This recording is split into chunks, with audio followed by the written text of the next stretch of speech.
न राहें सख्त होती हैं न मंजिल दूर होती है, खौफ नाकामयाबी का ही राही को थकाता है। नमस्कार दोस्तों, एक बार फिर से स्वागत है आपका हमारे YouTube चैनल टारगेट विद कौशल पर।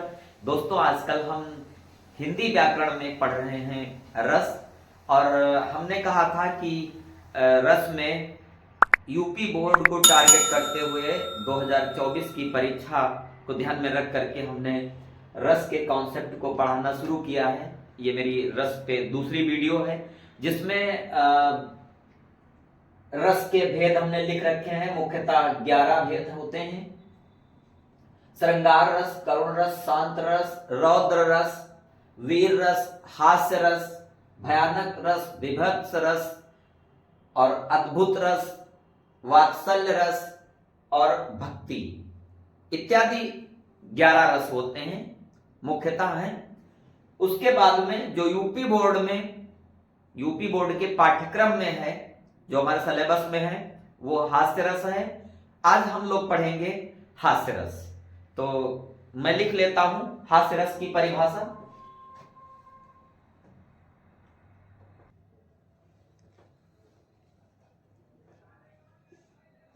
कहा जाता है, ठीक है। देखिए, हमने परिभाषा लिख ली है। हास्य रस क्या है? किसी पदार्थ या व्यक्ति की आकृति, उसकी वेशभूषा, किसी पदार्थ या व्यक्ति की आकृति, उसकी वेशभूषा, चेष्टा आदि को देखकर सहृदय में जो विनोद का भाव, अर्थात आनंद का, खुशी का, विनोद का जो भाव जागृत होता है, उसे हास कहा जाता है। एक बार फिर से समझिए, मैंने कहा कि किसी पदार्थ या व्यक्ति की आकृति या वेशभूषा या चेष्टा आदि को देखकर सहृदय में जो विनोद का भाव जागृत होता है, उसे हास कहा जाता है, ठीक है। अब यही हास जब विभाव, अनुभाव और संचारी भाव से पुष्ट हो जाता है, तब उसे हास्य रस कहा जाता है, ठीक है। एक बार फिर से समझिए, किसी पदार्थ या व्यक्ति की वेशभूषा, आकृति, चेष्टा आदि को देखकर सहृदय में जो विनोद का भाव जागृत होता है, उसे हास कहा जाता है। उस विनोद के भाव को क्या कहते हैं? हास कहते हैं। और यही हास जब विभाव, अनुभाव और संचारी भाव से पुष्ट हो जाता है, तब उसे हास्य रस कहा जाता है। उदाहरण चलिए मैं लिखता हूं, मैं उदाहरण बता रहा हूं।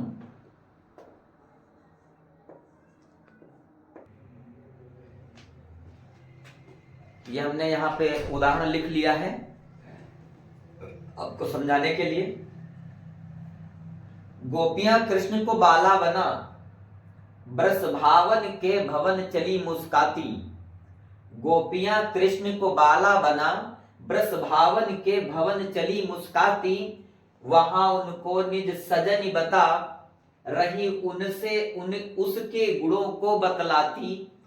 और स्वागत में उठ राधा ने ज्यों, निज कंठ लगाया तो वह ही ठहाती। होली है कह के भी सब, भेद बताकर खूब हंसाती। अब इसमें देखिए, हास्य रस की प्रधानता हो रही है। गोपियों ने मिलकर के कृष्ण को बालिका बना दिया, उनको किशोरी तैयार कर दिया बना करके, और उसके बाद में वो ब्रस भानुजा अर्थात राजा वृषभ के यहाँ राधा जी के घर पे पहुंच गई लेकर के। अब उनको लेकर के पहुंच जाती हैं, कृष्ण गोपी बन गए और पहुंच गए जाकर के। गोपियों ने पहुंचा दिया, भाई हमारी सहेली आई है। अब वो सहेली आई है, राधा जी ने गले से लगा लिया, भाई सहेली आई, हमारे घर पे आई, उसका हम स्वागत कर रहे हैं, उसके सम्मान में खड़ी हो गई। वहां उनको निज सजन बता, रही उसके गुणों को बतलाती। गोपियों ने कहा, भाई ये हमारी सहेली है और ये बड़ी गुणी है, उसके गुणों का बखान करने लग गई। स्वागत में उठ राधा ने ज्यों, और राधा जी ने क्या किया, भाई उनकी सहेली का स्वागत करने के लिए वो खड़ी हुई, निज कंठ लगाया तो वह ही ठहाती, उन्होंने उसको गले से लगा लिया। अब कृष्ण जी गोपिका जो बने थे उनको राधा जी ने गले से लगा लिया, और जैसे उन्होंने गले से लगाया ये सब ठहाका मार के हंसने लग गई। होली है कह के भी सब भेद बताकर खूब हंसाती। फिर कहा भाई अरे होली है का बहाना करके खूब सब खूब हंसी ठिठोली हुई। तो यहां पर विभाव अनुभाव और संचारी भाव से जो हास्य रस की निष्पत्ति होती है, अब आपको मैं बता रहा हूं इसमें आलंबन क्या है। आलंबन क्या है, तो इस उदाहरण में आलंबन है, क्या है आलंबन? कृष्ण का गोपी रूप धारण करना। आलंबन है कृष्ण का गोपी रूप धारण करना।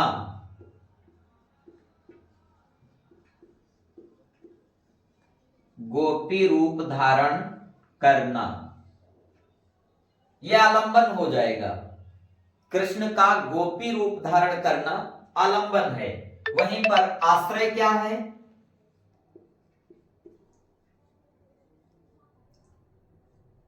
आश्रय जो है गोपियां हैं। आश्रय कौन हो गया? गोपियां। उद्दीपन विभाव क्या है? देखिए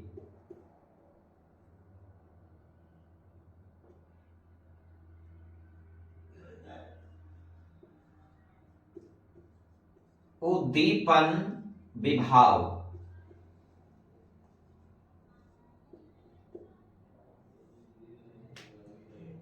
होली का त्योहार का वातावरण, वो उद्दीपन विभाव हो जाएगा। होली के त्योहार का वातावरण, ठीक है, होली का त्योहार है। हमने जाना 3 चीजों को। इसमें आलंबन का क्या है? कृष्ण है, और कृष्ण का गोपी रूप धारण करना जो है वो आलंबन है। सारा हास्य रस टिका हुआ है कृष्ण के गोपी रूप धारण करने पर, वही आलंबन हो गया। आश्रय कौन है? गोपियां हैं। और उद्दीपन विभाव क्या है? होली के त्योहार का समय है, वातावरण होली के त्योहार का है। और फिर है अनुभाव। अनुभाव क्या होगा? अनुभाव देखते हैं, गोपियों का हंसना मुस्कुराना। गोपियों का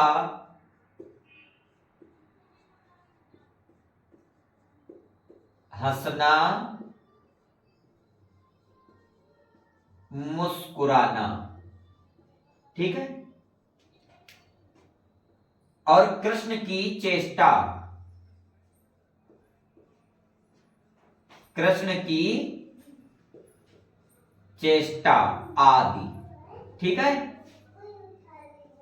तो हमने जाना ये जो हमने उदाहरण लिखा हुआ था कि गोपियां कृष्ण को बाला बना ब्रज भावन के भवन चली मुस्काती, वहां उनको निज सजनी बता रही उसके गुणों को बतलाती। स्वागत में उठ राधा ने ज्यों निज कंठ लगाया तो वह ही ठहाती। होली है कह के भी सब भेद बताकर खूब हंसाती। तो इस तरह हास्य रस की निष्पत्ति होती है यहां पर, जिसमें आलंबन कृष्ण का गोपी रूप धारण करना हो जाएगा। आश्रय खुद ही गोपियां हैं। उद्दीपन विभाव क्या है? तो होली के त्योहार का वातावरण है जो उद्दीपन विभाव है। और अनुभाव में गोपियों का हंसना मुस्कुराना और कृष्ण की चेष्टा, ये सब मिलकर के इसमें हास्य रस की निष्पत्ति करते हैं। तो आज दोस्तों हमने पढ़ा हास्य रस। अब हास्य रस को आपने पढ़ा है, इतना सब कुछ हमने जाना। यहां पे छूट रहा है संचारी भाव। संचारी भाव,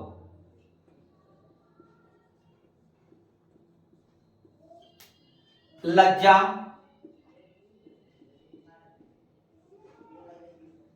हर्ष,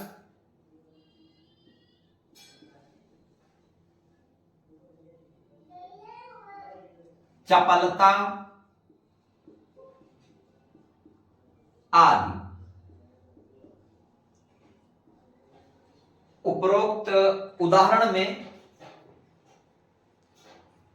ये हमारा खास है, ये आपको जरूर लिखना होगा बोर्ड एग्जाम में। आप ये सब जैसे ही कोई उदाहरण लिखेंगे उसके बाद में ये सारी चीजें जरूर जरूर लिखनी है।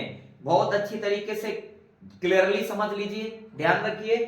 आलंबन, आश्रय, उद्दीपन विभाव, अनुभाव, संचारी भाव सब लिखना होगा आपको। कहीं कोई भी एक भी पॉइंट आप मिस करके नहीं आएंगे बोर्ड परीक्षा में। आलंबन में इस उदाहरण को अगर हम देखें तो इसमें आलंबन में कृष्ण का गोपी रूप धारण करना हो जाएगा। आश्रय गोपियां हैं। उद्दीपन विभाव में होली के त्योहार का वातावरण है। अनुभाव में गोपियों का हंसना, मुस्कुराना और कृष्ण की चेष्टा आदि है। संचारी भाव में यह है कि राधा जी को शर्म आ गई, लज्जा गई, तो लज्जा, हर्ष और चपलता आदि जो है ये सब संचारी भाव हैं। इस तरह विभाव, अनुभाव और संचारी भाव से पुष्ट होकर के ये जो उदाहरण है इससे हास्य रस की निष्पत्ति होती है। आशा करता हूं कि ये आपकी समझ में आया होगा, हास्य रस को आप सही से समझे होंगे। एक रस और पढ़ना होता है जो वीर रस है, वो मैं अगले वीडियो में आपको पढ़ाऊंगा। अगर वीडियो पसंद आई है तो वीडियो लाइक करें, शेयर करें, कमेंट करें और चैनल पे पहली बार आए हैं तो अपना सपोर्ट बनाए रखिए, चैनल को सब्सक्राइब करिए और हाँ, बेल आइकन को जरूर दबाइए ताकि मेरी हर वीडियो सबसे पहले आप तक पहुंचे। नमस्ते।